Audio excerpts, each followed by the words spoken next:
Hi, everyone, and welcome to a 30-minute leadership reset. I'm Danny Watkins with Zenith Performance Solutions, and I'm glad you're here.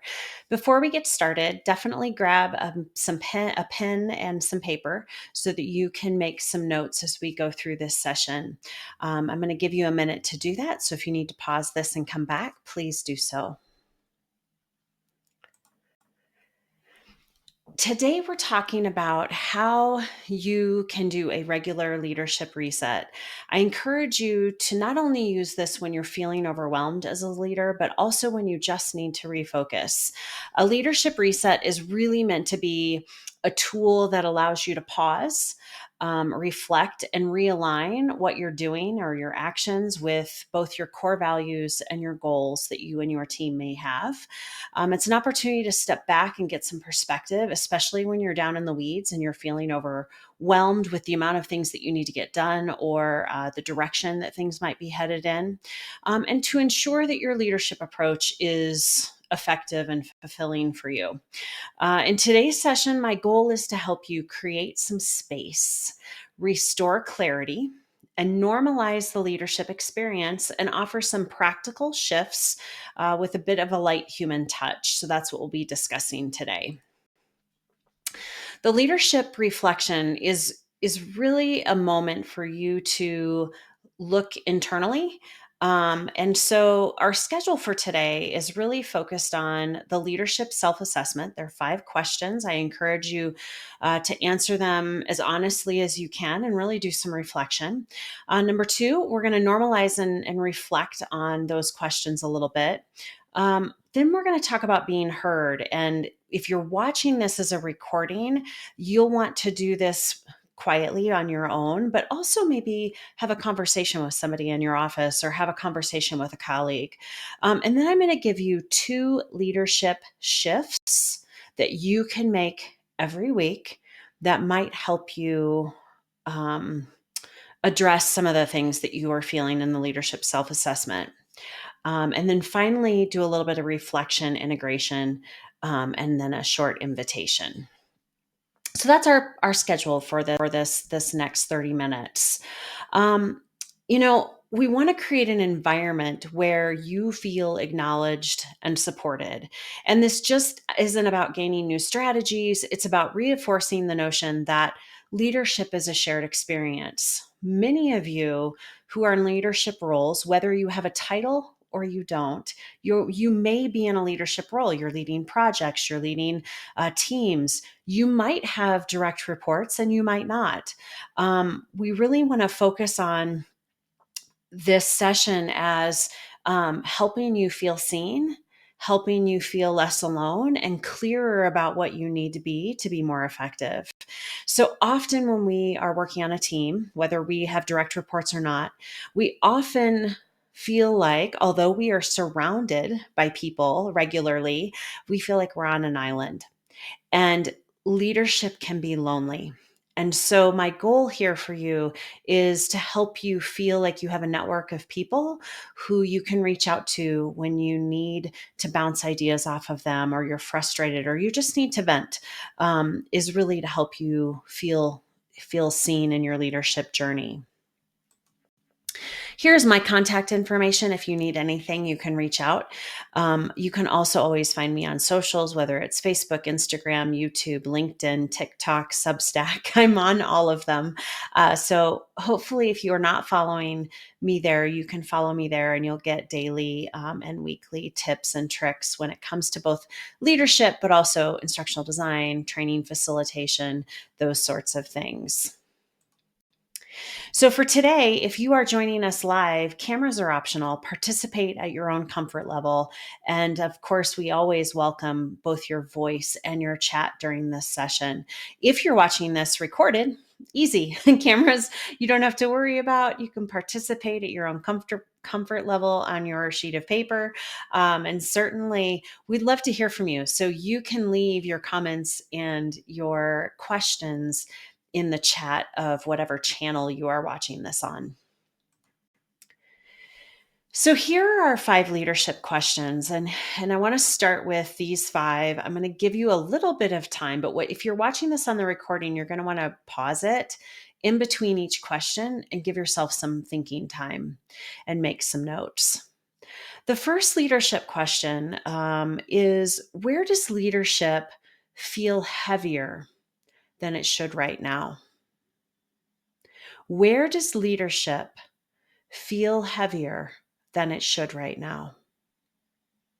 This is going to help you identify areas that might be draining your energy. So if you need to, pause this recording and take a moment to answer that.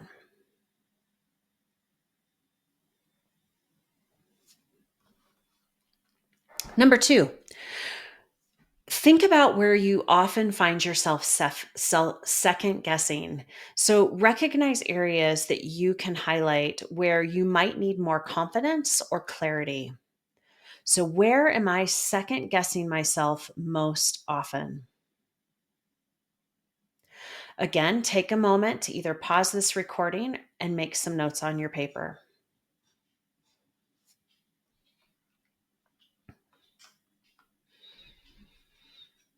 Number 3, what are you avoiding because you're overwhelmed? What are you avoiding because you're overwhelmed? This can provide insight into what tasks or responsibilities might need some reevaluation or some reframing potentially.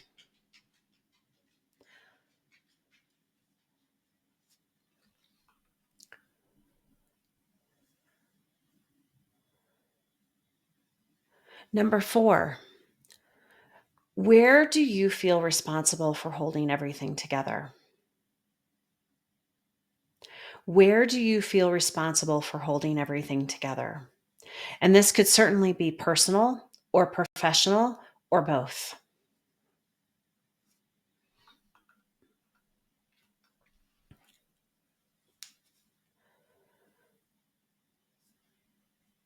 And finally, what support would make leadership feel lighter? What support would make leadership feel lighter? So, this is identifying the first steps in seeking assistance and maybe easing your leadership burden. Again, pause this right here and take a minute to add to your thoughts on your paper.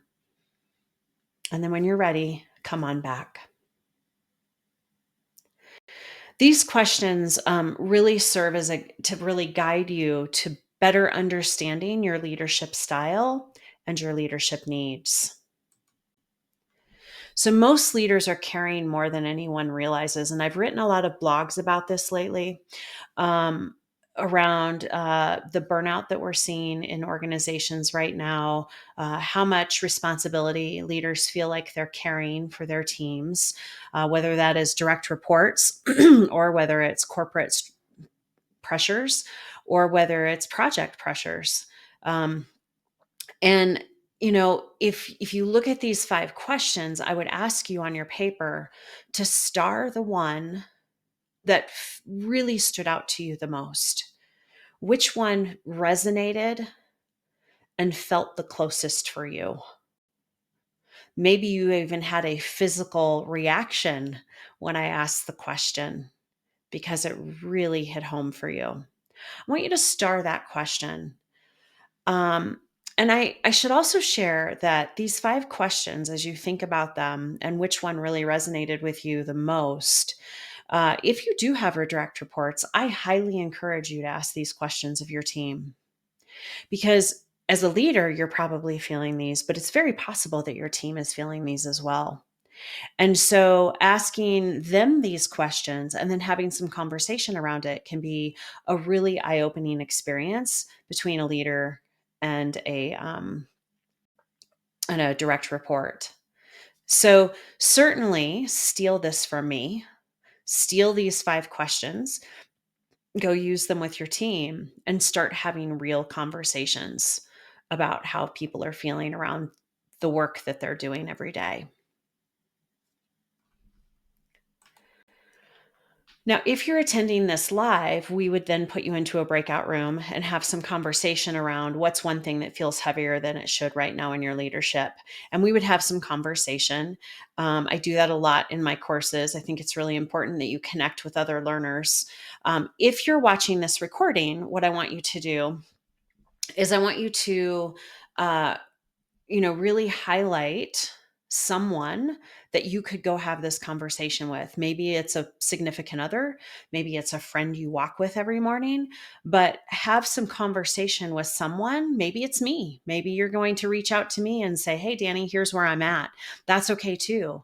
But find someone to have this conversation with to say, "Hey, here's where I'm at." Maybe it's who you report to if you have a trust based relationship. You can go have that conversation with them, but really talk to them about, "Hey, this is where I'm struggling. This is what feels really heavy for me right now." And I want you to really think about anything that maybe surprises you, or in that discussion with the other person, what that sounds like. Now, if you're not, again, if you're in the live session, you're going to do this in a breakout room. If you are watching this recording, then you're going to go seek someone out. That's my challenge for you, to have a conversation. So, when you think about those things that feel really heavy for you, the things that I hear from leaders the most is that they are challenged by maybe it is that they feel like they have to have all the answers. They have to solve all the problems. I hear that from leaders a lot. It's that I'm trying to wear way too many hats in the time that I have at work. I'm playing too many different roles, and I'm overwhelmed with the amount of work that I have to get done. I'm overwhelmed with working with subject matter experts potentially. Um, so when you think about some of those challenges, the one thing that I shared in the live session that I did recently was, if you have direct reports and you feel like you have to have all the answers, I'm going to challenge you to really focus on these two leadership shifts. And I'm going to share some resources for you that I think might help do that. But I have two crucial shifts in leadership that I want to share with you. And the first one is moving from reacting to choosing.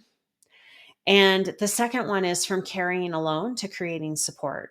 So let's start with the first shift, and I'll talk a little bit about this. So this is almost like your to-do list, if you will.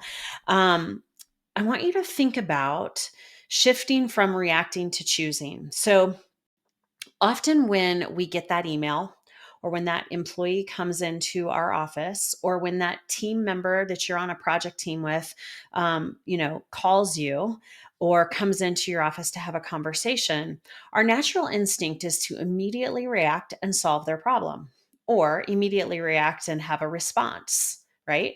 So there's some sort of stimulus, there's some sort of conversation, and there's some sort of reaction that we immediately think is necessary. um, but I'm going to challenge you to add some space between that situation or that stimulus and the response that you have. That's sort of the key idea here, because true confidence grows when you deliberately slow down the space between the stimulus and the response. So you're going to ask this question: what does this moment need from me? What response does this moment need from me? And you're not going to immediately respond. And this is hard if you are in learning and development, because typically we are helpers. We want to solve problems. Like, that's why we're here. We have a business challenge. We have a business problem. We use our tools in our toolbox of learning and development to help solve those business challenges, right? But I'm going to ask you to pause and ask yourself, what does this moment need from me, before you immediately respond? Because by doing that, we really give ourselves more intentional options. We become more intentional with our response. We make sure that the response really walks the talk that maybe we're trying to portray to our team. So that's your first shift, is from reacting to choosing. And it's so funny because as I was putting this deck together, I put it together probably, I don't know, 3 weeks ago now.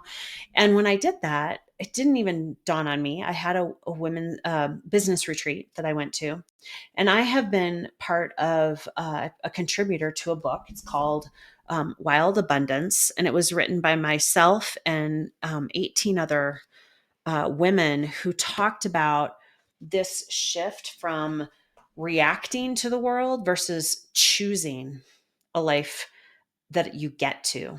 So rather than the mindset of, I have to respond to that email today. I have to call this person immediately back. I have to jump when this person says jump. I have to solve their problem when they come in my office. When you switch your mindset from I have to I get to, it's a very different conversation. I get to lead this person to the answer. I get to respond in a way that's not only going to meet my goals, but help this person meet their goals as well. So I encourage you to go from reacting to choosing, and I encourage you to shift in and give yourself space from I have to I get to. Okay, number two, the second leadership shift is from carrying alone to creating support. And the key idea here is that strong leaders don't necessarily carry less, they carry together. It's about building this support network. And this week, I want you to try and identify one area where you can ask a question instead of providing an answer. So I'll give you an example. So rather than carrying the problem, so let's say somebody comes into your office and they have a challenge and they want you to solve it. Rather than immediately solving it, ask a question that helps them solve it instead.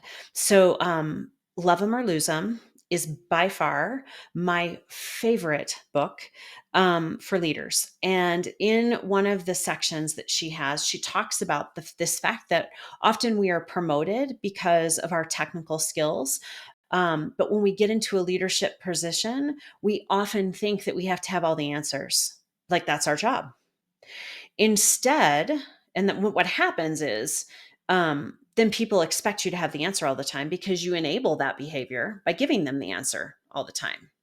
So instead, ask the person a question instead of just providing the answer. So when somebody comes in with a challenge and says, I can't get this subject matter expert to call me back, or I can't get a response for them, or, I've been trying to get this resource for a week and I can't seem to get it from X department.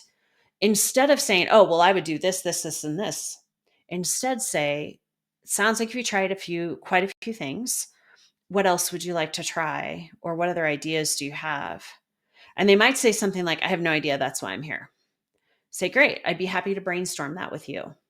Like, I'm not going to give you the answer, but I'm going to teach you the skill of brainstorming together and collaborating. And let's see if we can come up with something even better than one of us would. Right? So you're just shifting to asking a question instead of just providing an answer. Oftentimes we provide an answer and we'll go to number two. We don't have all the context to make that choice. So not only are we going to ask for the context of that choice, but we're also going to share context with others. So when somebody comes to us and they have a challenge, or when we want to have a conversation, we need to give the context around why we made that decision. Or if someone has a challenge with us because they don't like the way we did something, I need to share the context of why we made that decision, and then they can make a better decision. So sharing context of, and if you are a leader, you owe it to your people to give them the big picture. So here's why we're doing it from a big picture perspective. Because when we do it this way, we make it easier for this group and this group and this group and this group. So what we really want to do is share context instead of holding on to that. And number three, invite collaboration instead of certainty. You don't have to have all the answers. Invite other people to collaborate with you and have that conversation. You're going to come up with better solutions. I guarantee it. As the cliche goes, one head is better than two. Or no, two heads is better than one. There we go. Two heads is better than one. Gosh, four heads is even better than one. So invite collaboration. So those are your two leadership shifts that I would like you to give a try and see what happens. So I want you to kind of reflect on this question. What's one thing you want to try differently this week? Maybe you're going to do leadership shift one. Maybe you're going to do number two.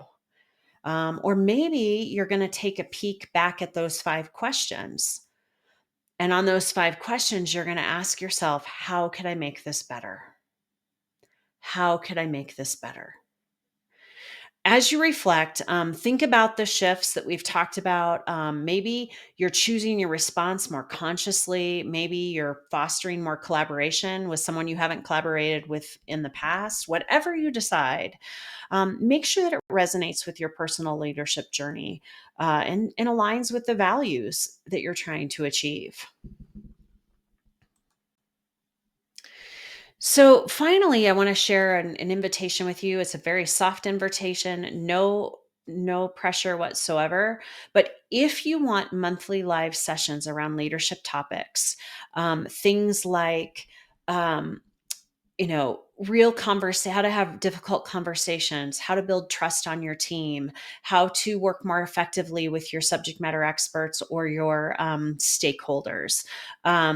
If you're looking for sort of that consistent leadership experience, we have the leadership webinar series, and you'll see the QR code on your screen. You can take a picture of that and go to that website to learn more information about it. It's a fantastic opportunity for connecting and growing. So connecting with other leaders and growth. Each month we host a live 90-minute session that offers a really unique blend of real conversations and practical leadership strategies. We're not going to talk a lot about theory. We're going to talk about practical application on the job. And what does that look like? These sessions are designed to really provide you with space, which is so important for leaders, and the support you need to develop your leadership skills over time. We understand that leadership can be challenging, and we are hoping that we can sort of ease that experience and that journey and ease the pressures that come with it. It'll be a small group facilitated webinar session. It is interactive. It's not your average webinar where you just come and sit for 90 minutes. You will be in breakout rooms, having conversations and learning and trying new strategies with the people that you lead. And remember, no pressure, just an invitation to learn. It starts soon. So if you're interested, you can do 4 sessions, 6 sessions, or 12 sessions. You can always do 4 sessions. And then if you find a lot of value, you can always do the next 4 and add 4 later. We want you to feel comfortable and supported as you have explore these new ideas. And so there's space in between for you to go practice. Bottom line is, when it comes to leadership, it's often misunderstood that always having the right answers is necessary. True leadership lies in creating an environment where there is space, trust, and support thrive. By providing space, you allow team members to voice their ideas and express creativity, which then can lead to really innovative solutions to some of the challenges you're having. Building trust with your team fosters an atmosphere where people feel safe to make mistakes, they feel safe to take risks, and they learn from the things that don't go well, knowing they have your support. And finally, consistent support is really crucial. It reassures your team that you're there to guide them through their celebration or their challenges, and then celebrate with them when they have their successes. Leadership is about empowering others to find answers collectively. And it really is an opportunity for you to grow your skills. So Happy leadership. I hope that this was helpful. Go back to these 5 questions on a regular basis when you're feeling you need that space. It really helps just to recenter you. So take a screenshot of those 5 questions, put them on, print them out, put them in your office, look at them when you're feeling like you need a focus to refocus. And I hope that you found this useful. I'd love to hear your comments, so share them. Below in whatever platform you're viewing this on. Have a great day.